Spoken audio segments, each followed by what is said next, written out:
Au début de l'année 2008, Moorea a fait l'objet d'un programme de recherche exceptionnel. Le recensement de toute une biodiversité qui sera pour la première fois au monde répertoriée grâce à un code-barre génétique à travers une grande base de données informatisée.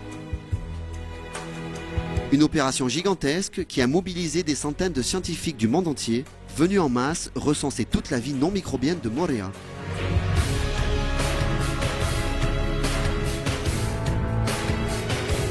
Aidés par plusieurs chercheurs locaux, ils tenteront en l'espace de 3 ans de relever l'un des plus grands défis jamais réalisés par la science.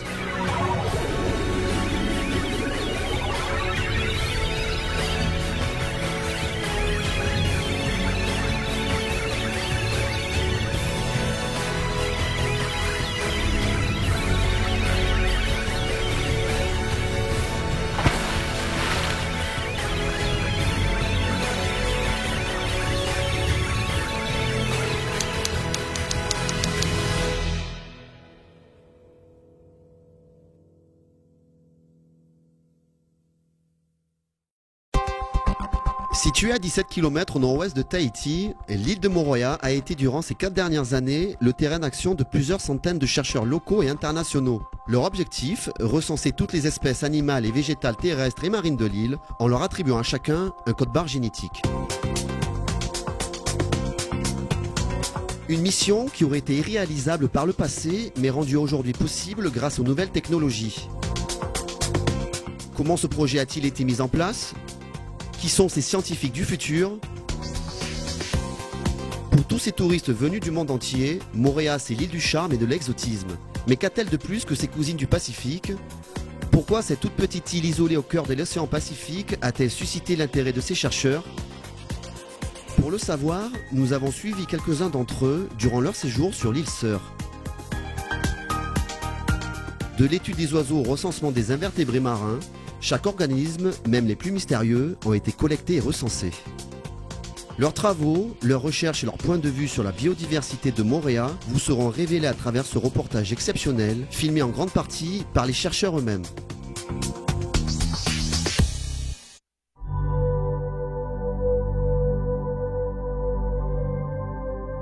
Alors le projet Biocode, c'est en fait la réalisation du premier inventaire de toutes les espèces animales, végétales de l'île de Moorea.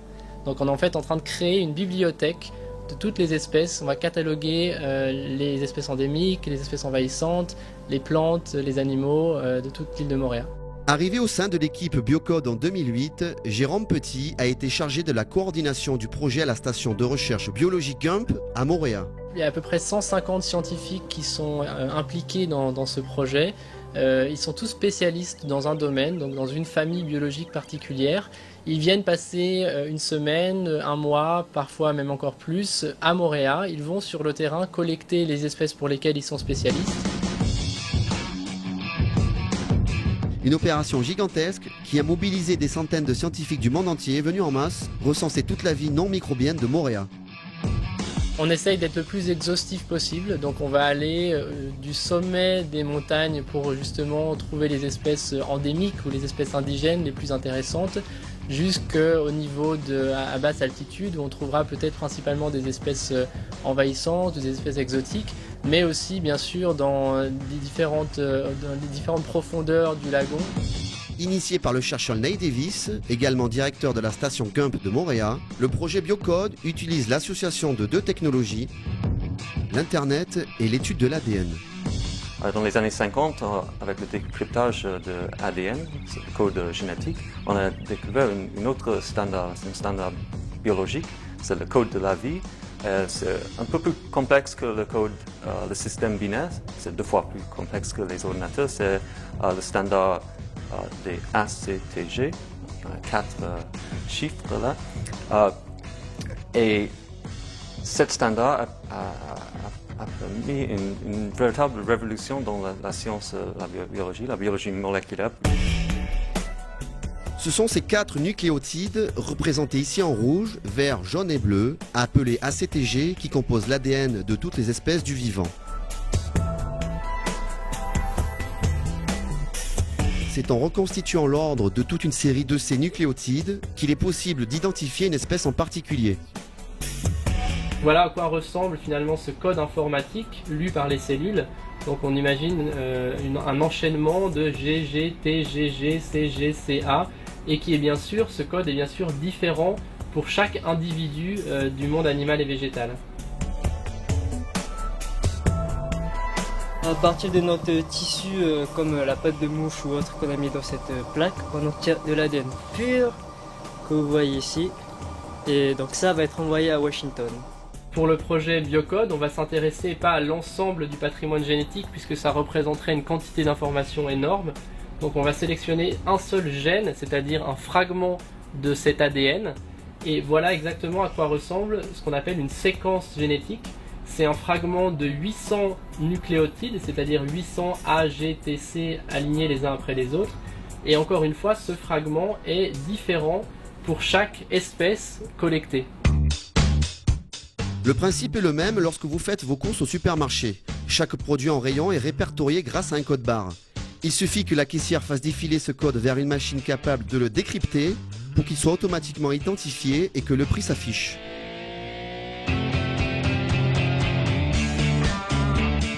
Le projet Biocode utilise donc cette méthode de code barre génétique pour identifier et classer toutes les espèces d'une biodiversité.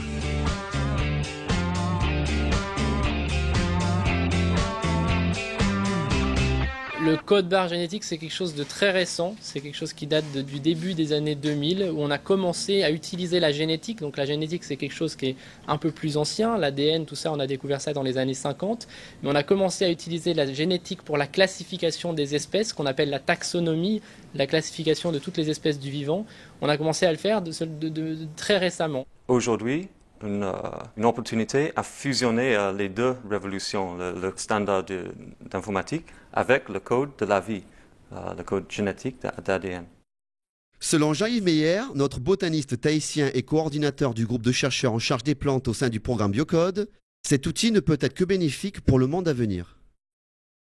Un douanier pourrait identifier très rapidement une graine ou un échantillon de feuilles qu'il aurait saisi aux frontières et donc savoir si c'est une espèce autorisée ou une espèce illégale.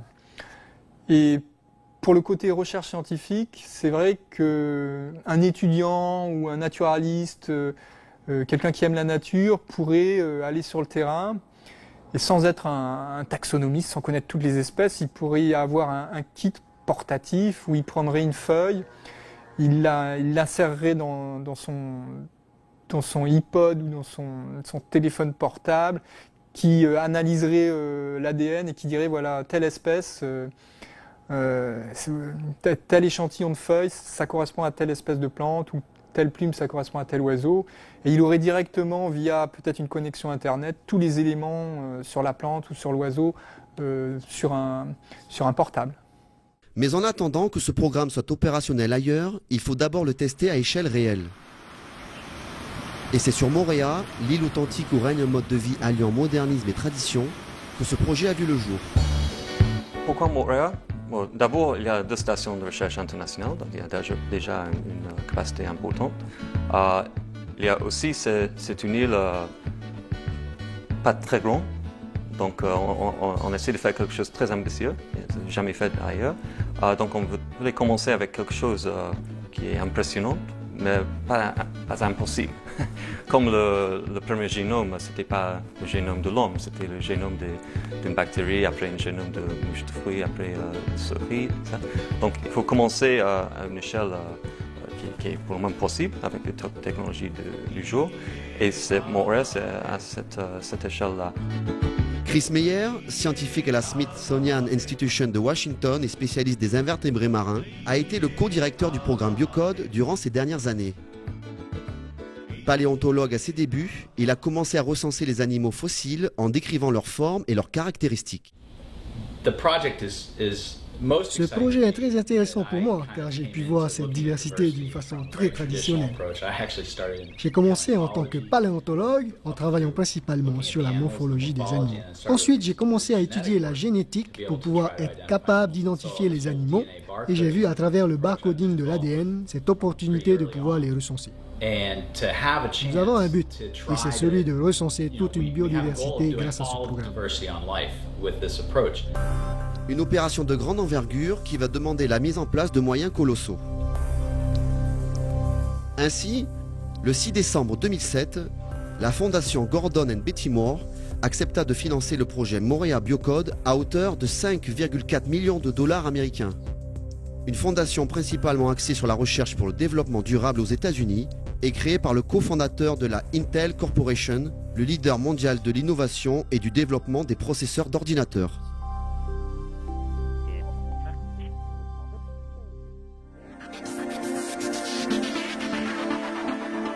Le début de l'aventure Biocode commence enfin.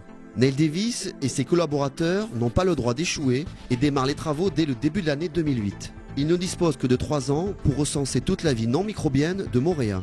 La station de recherche biologique Richard B. Gump, antenne de l'université de Berkeley basée dans la baie de Cook, servira de laboratoire principal pour tous les chercheurs affiliés au programme. C'était une idée qui est venue des stations de recherche.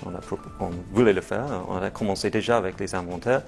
Mais c'est grâce à cette fondation qu'aujourd'hui on a cette occasion d'être le premier site du monde, d'avoir cet outil pour les recherches. Et ça, c'est aussi important, c'est un investissement dans l'infrastructure de Moorea.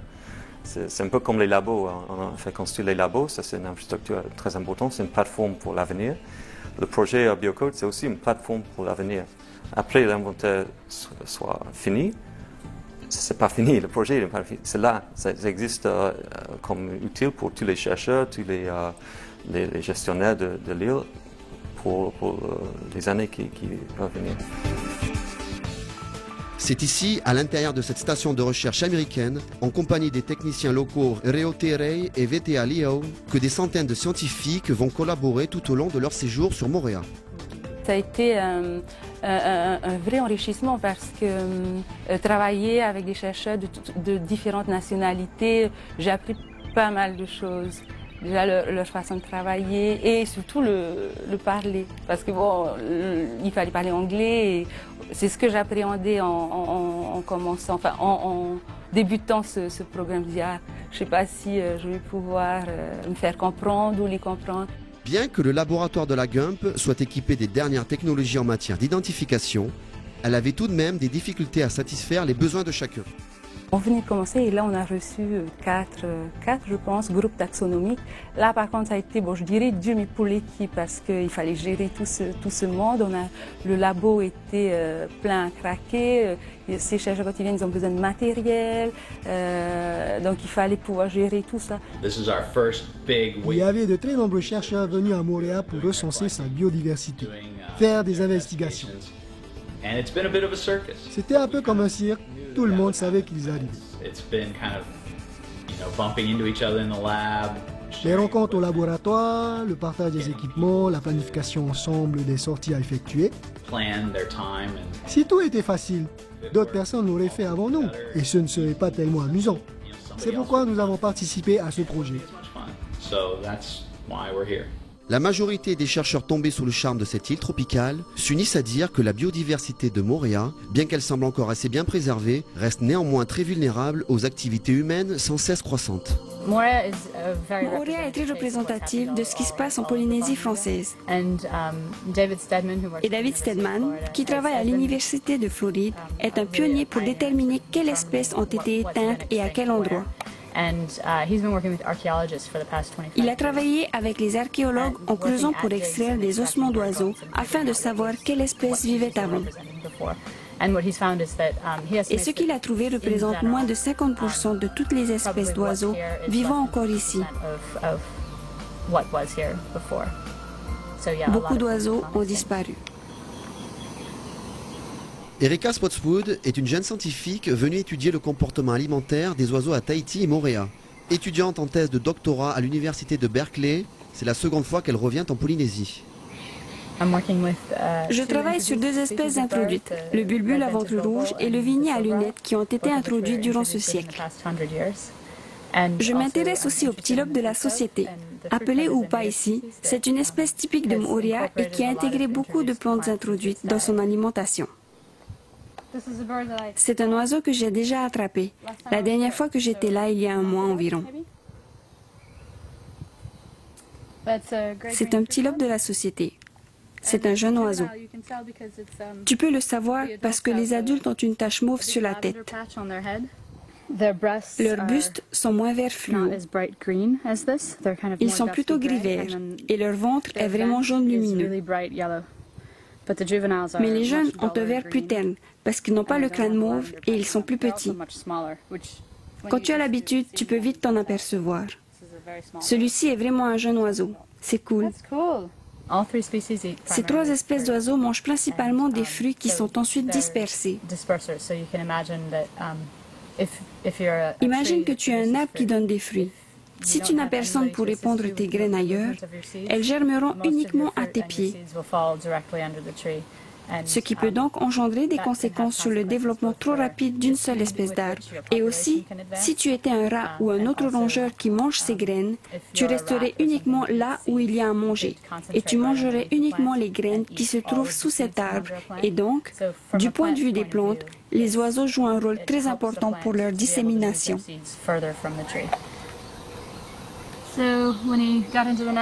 Lorsqu'il a paniqué, il a déféqué. Alors je les collecte. Ma première motivation lorsque je les capture, c'est de savoir ce qu'ils mangent. C'est pour ça que je les ramasse. Depuis l'arrivée de l'homme dans les îles, de nombreuses espèces animales et végétales ont été introduites, parfois avec des conséquences désastreuses. Le Miconia calvescens, originaire d'Amérique tropicale, a été introduite à Tahiti comme plante ornementale en 1937. Mais ce n'est qu'en 1970 que des botanistes américains et français révélèrent son caractère envahissant. À Tahiti, on estime qu'elle recouvre environ 70% de sa surface. Ceci est un cas extrême d'introduction d'espèces envahissantes qui est passé hors de contrôle. Une chose qui est vraiment unique au Miconia, c'est qu'elle est capable d'envahir les habitats parfaitement vierges. Et donc, elle est un vrai problème dans le monde. À Tahiti, ils peuvent pousser jusqu'à 1400 mètres d'altitude. C'est vraiment un cas spécial, une invasion vraiment différente. Jean-Yves Meyer a étudié le Miconia en Polynésie française durant une dizaine d'années. Il connaît donc très bien le cas de cette plante extrêmement envahissante. Parmi la trentaine de plantes envahissantes qu'il y a sur l'île de Moorea, donc le Miconia c'est certainement la pire. Pourquoi? Parce que bon, c'est un petit arbre qui réussit à pénétrer à l'intérieur de ces forêts naturelles, humides. Et ensuite il forme des forêts très denses de Miconia qui éliminent toutes les autres plantes indigènes et endémiques. Donc dans une forêt de Miconia, c'est quasiment un désert biologique, il n'y a plus rien. À ce jour, le Miconia recouvre près de 25% de la surface de Moorea, notamment les forêts humides de montagne. Surnommée le cancer vert par la population locale, cette plante s'étend désormais à travers tout le Pacifique. Pour mieux lutter contre ce fléau, plusieurs campagnes d'arrachage sont menées chaque année, notamment sur les îles de Raiatea et Nuku'iva, par le service du développement rural et la direction de l'environnement pour tenter de l'éradiquer. C'est aussi pour mieux comprendre cette prolifération qu'Erika a bien voulu participer au recensement des oiseaux sur l'île de Moorea en étudiant leur régime alimentaire. Dans le cas particulier du Miconia, je suis intéressée de savoir comment elle va proliférer avec ou sans la présence des oiseaux en observant les récoltes que j'ai ramassées au sol. Et aussi dans les filets pour attraper les graines avant qu'elles ne tombent pour voir comment elles se comportent sans l'influence des oiseaux. Les résultats me permettront de les mathématiser et ainsi de savoir comment elles peuvent proliférer dans le temps. On a pu montrer que ces oiseaux endémiques finalement ne se nourrissent plus de plantes indigènes et endémiques comme ils le faisaient avant, mais se nourrissent maintenant de plantes introduites, voire de plantes envahissantes comme les Miconia. Donc il y a un changement de régime alimentaire de ces oiseaux et on peut dire une rupture du fonctionnement normal de l'écosystème. Les plantes indigènes et endémiques ne sont plus dispersées naturellement au détriment des plantes envahissantes. 64 mm. Je vais mesurer aussi son torse et une section de sa patte.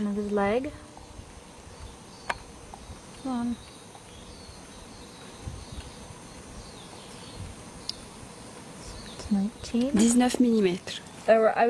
J'ai remarqué que plusieurs oiseaux s'accouplaient en juillet et en août. Et je dirais que cet oiseau a probablement 3 mois, parce que c'est comme les bébés humains. Le crâne n'est pas encore bien formé, et tu peux voir à travers l'os du crâne qui est en train de se développer encore. Et donc, pour les oiseaux de moins d'1 an, c'est assez facile de savoir leur âge grâce à ce développement osseux. Celui-là, la majorité de son crâne n'est pas encore bien formé. Il a juste 2 petits endroits formés. Voilà pourquoi il est encore un très jeune oiseau. D'habitude, on récupère l'animal pour qu'elle nous serve d'archive. Mais là, comme on ne veut pas tuer ces oiseaux, donc je vais juste prendre une photo pour qu'elle me serve de référence. Toutes les espèces endémiques des îles de la Société sont menacées. Il y a aussi l'introduction de nombreuses autres espèces étrangères, comme par exemple les espèces répandues telles que le merle triste et le bulbule à ventre rouge, qui sont très agressives et compétitives. Les hirondelles de Tahiti ont été introduites pour contrôler les rats il y a 100 ans.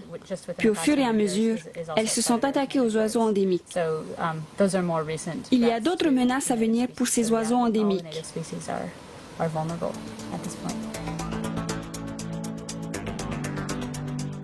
En quelques décennies, la très forte explosion démographique de la population et le développement économique a contribué à la dégradation de l'environnement. Les rats, chats et chiens prédateurs, plantes envahissantes, insectes et mollusques nuisibles sont autant d'exemples de la globalisation et des facteurs d'extinction des espèces endémiques. Le programme Moorea Biocode permettrait aussi de mettre en place des actions pour préserver cet environnement grâce à une meilleure connaissance des espèces et du fonctionnement des écosystèmes. Tu dois d'abord créer une base de référence et c'est ce que nous faisons en ce moment à travers le projet Biocode. Lorsque cette base de données sera créée, elle ouvrira les portes à beaucoup de recherches que nous n'avons pas encore eu la possibilité aujourd'hui de faire. Et c'est ce qui est exceptionnel dans ce projet. Nous serons capables dans la décennie à venir, avec les nouvelles générations d'écologistes qui viendront à cet endroit, d'observer cet écosystème avec une très grande précision. Au lieu d'étudier 1, 2 ou 3 spécimens à la fois et voir comment ils interagissent, nous serons capables de comprendre l'interaction de ces écosystèmes en regardant la chaîne alimentaire, les larves, en regardant l'impact potentiel des espèces envahissantes, etc.